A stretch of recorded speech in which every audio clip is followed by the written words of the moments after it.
Trump ने Iran पर नए प्रतिबंधों का ऐलान कर दिया है, लेकिन ईरान और इजराइल के युद्ध को लेकर बड़ा फैसला मॉस्को में हो चुका है। पुतिन ने बहुत बड़ा मैसेज दिया है। पुतिन ने कहा है कि अब वो इस युद्ध की मूल वजह को खत्म करके दम लेंगे, लेकिन ट्रंप ने पुतिन के गुस्से को भड़काने वाला बड़ा कदम उठा लिया है। व्हाइट हाउस के ऊपर आसमान गरजने लगा और सामने आए दुनिया के सबसे बमबाज B-2 और साथ में दोनों तरफ F-35, दुनिया के खतरनाक फाइटर जेट, दुनिया के सबसे खतरनाक बॉम्बर के साथ उड़े। नीचे सलामी ले रहे हैं अमेरिका के राष्ट्रपति डोनाल्ड ट्रंप। एक बार फिर देखिए कैसे व्हाइट हाउस के ऊपर से गुजरा अमेरिका का B-2 और साथ में दोनों तरफ F-35। अपने सबसे खतरनाक बमबाजों को सलाम करते हुए ट्रंप ने भी कहा, अमेरिका ही दुनिया का बॉस है, क्योंकि अमेरिका ने उनके 6 महीने के कार्यकाल में वो करके दिखाया है जो आज तक नहीं हुआ।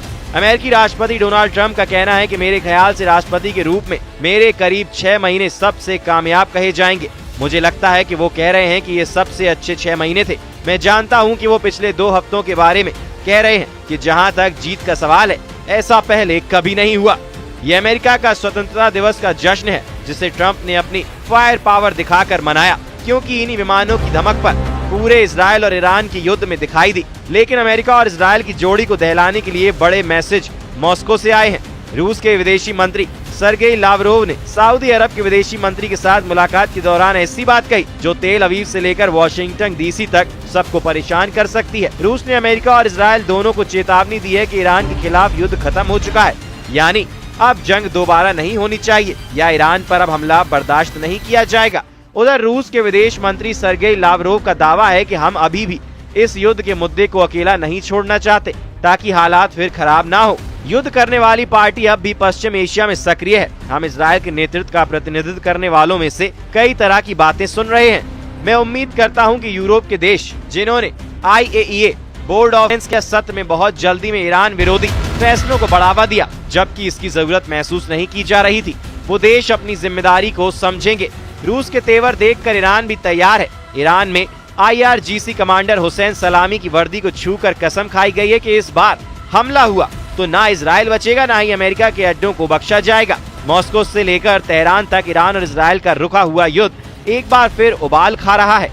ईरान के सेना अध्यक्ष अब्दुल रहीम मूसवी का कहना है कि अगर ईरान अपनी विनाशकारी ताकत दिखाएगा तो अमेरिका भी नेतन्याहू को नहीं बचा पाएगा। ईश्वर की कृपा है कि हम तैयार हैं। ईरान के लोग भी किसी भी साजिश को शुरुआत में ही कुचलने के लिए तैयार हैं। ईरान और इजराइल का युद्ध पूरी दुनिया ने देखा और सबको लगा कि यही तीसरी विश्व युद्ध का ट्रिगर पॉइंट है। अब पूरी दुनिया को 2 हिस्सों में बांटा जाएगा और एक खेमा दूसरे खेमे पर इतने बम बरसाएगा कि इसका अंत दुनिया के खात्मे के साथ होगा। सरगेई लावरोव की अगली चेतावनी को समझिए, जो सीधे सीधे नेतन्याहू और डोनाल्ड ट्रंप को है। लावरोव यहाँ कहें कि पुतिन ने ट्रंप और नेतन्याहू को वॉर पार्टी करार दिया है। सरगेई लावरोव ने कहा कि रूस पूरी तरह अलर्ट है, क्योंकि पश्चिम एशिया में वॉर पार्टी इस वक्त बहुत ज्यादा एक्टिव है। लावरोव ने वॉर पार्टी का जिक्र किया, यानी इशारा साफ साफ इजराइल और अमेरिका पर है। पुतिन के सबसे भरोसेमंद लीडर्स में से एक हैं सरगेई लावरोव, और उनकी जुबान का मतलब है कि शब्द पुतिन के होते हैं, उसको आवाज देने वाले लावरोव होते हैं। ईरान और इजराइल के युद्ध में 12 दिन तक वो तबाही देखने को मिली है, जिसमें ईरान और इजराइल दोनों को बहुत बड़े बड़े झटके मिले हैं।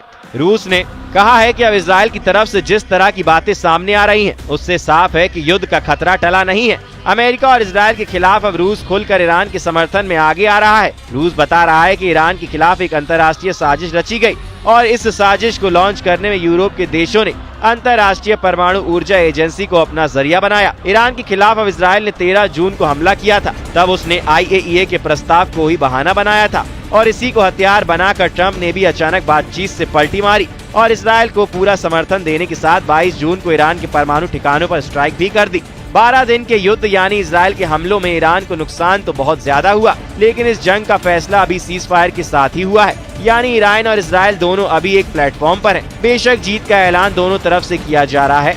दुनिया तेल अवीव से लेकर हाइफा और इजराइल के बाकी शहरों पर ईरान के मिसाइल हमले भी देख चुकी है। क्या ऐसा युद्ध दोबारा शुरू होने का खतरा नजर आ रहा है? क्योंकि पुतिन ने इजराइल और अमेरिका के इन्हीं तेवरों को लेकर साफ शब्दों में धमकाया है।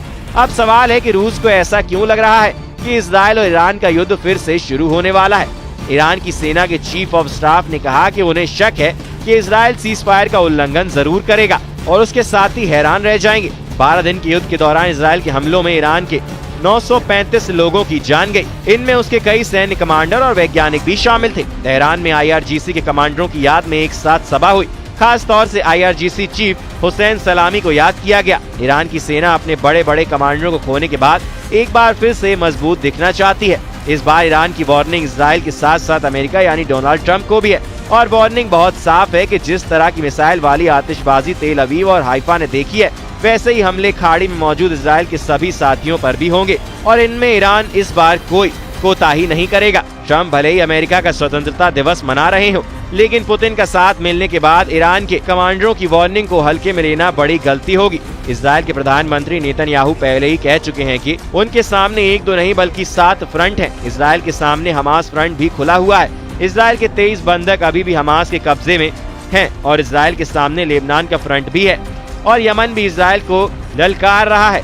ये यमन की राजधानी सना की तस्वीर है जिस पर अमेरिका और इजराइल का हमला किसी वक्त हो सकता है।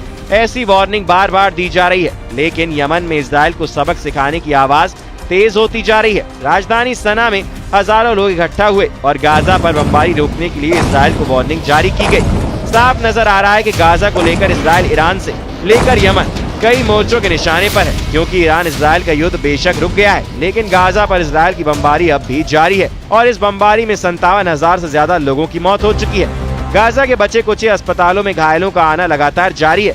गाजा के हालात बता रहे हैं कि असली लड़ाई तो अभी बाकी है, क्योंकि जून का महीना इजराइल की सेना के लिए भी बहुत खराब साबित हुआ है। इजराइल के कई सैनिक जून के महीने में ही मारे गए और जुलाई में भी उसके लिए खास यूनिस जैसे इलाकों में अच्छी खबर नहीं आ रही है। ऐसा इसलिए क्योंकि हमास के एंटी टैंक दस्ते भी अब एक्टिव हैं और उन्हें काबू में करने में इजराइल पूरी तरह नाकाम साबित हो रहा है। ऐसे में नेतन्याहू का फोकस फिर से ईरान पर नजर आ रहा है। अगर ऐसा होता है तो ईरान के साथ सीजफायर टूटने का खतरा बढ़ जाएगा। ये बात डोनाल्ड ट्रंप भी जानते हैं और मॉस्को में पुतिन तो ये बात बार बार बता रहे हैं। अगर ऐसा हुआ तो समझ लीजिए इस युद्ध को रोकना अब ट्रंप के लिए भी मुश्किल हो जाएगा और अब तो अमेरिका के B-2 बॉम्बर इजराइल को देने की बात हो रही है। यानी ट्रंप की रेंज से इजराइल और ईरान का युद्ध निकलता हुआ साफ नजर आ रहा है। अगर ट्रंप अपना सबसे खतरनाक बॉम्बर इजराइल के हवाले कर देते हैं तो समझ लीजिए कि ईरान के लिए बचाना आसान नहीं होगा, क्योंकि फिर दैत्य रूपी ये बम वर्षक वहाँ बंकर बस्टर की बारिश करेगा जहाँ नेतन्याहू चाहते हैं।